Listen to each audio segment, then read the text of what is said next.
Yan mga kasambol, kita na natin ang isda. Yan.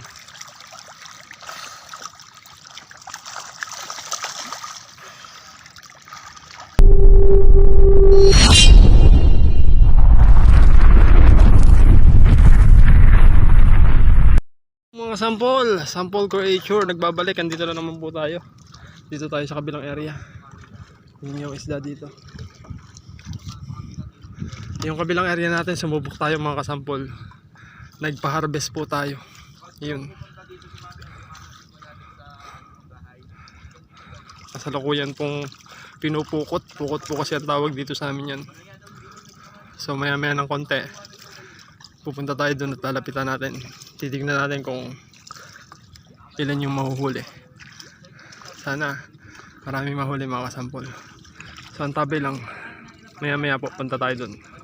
Mga kasampol, ganito po yung pukot.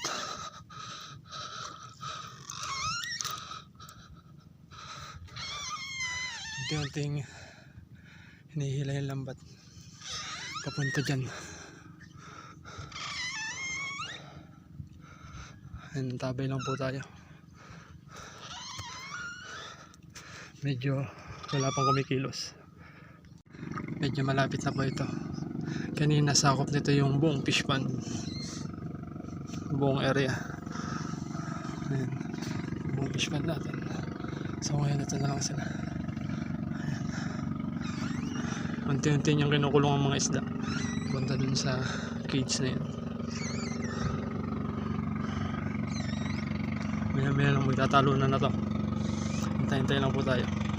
Mga kasampol, maliit na po at unti-unti na rin tumatalo ng bangus pa isa-isa. Ayun. Maya ng kaunti, makikita po natin yan na parang umuulan ng bangus.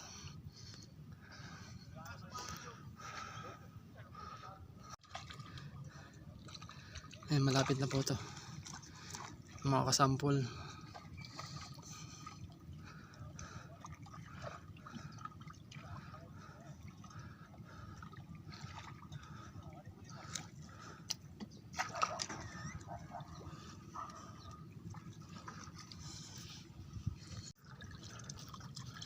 Ayun na mga kasampol,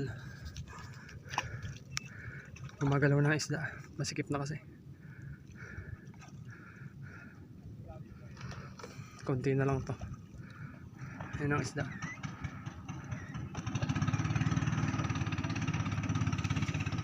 Kita na isda.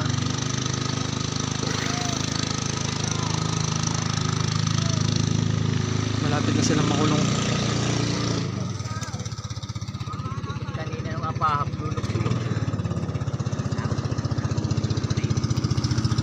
Ayan mga kasampol, sila po yung mga nag-harvest. Pukot-pukong tawagin. Ayan ang nakasulat sa likod ng bangka nila. Yan ang humihila. Konting-konti na lang to at makukulong na. Inaalalayan na lang yung ilalim.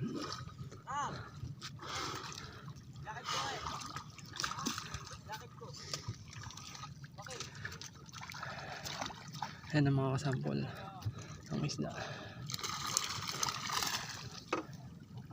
Nakulong na sila.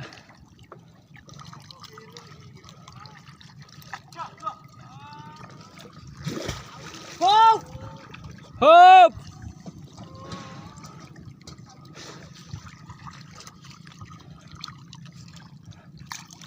Silipin natin.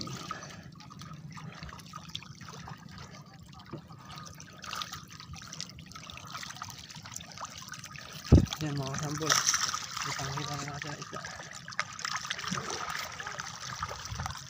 Yan.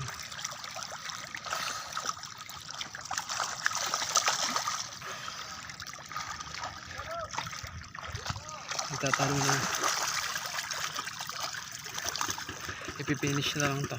Dali na lang.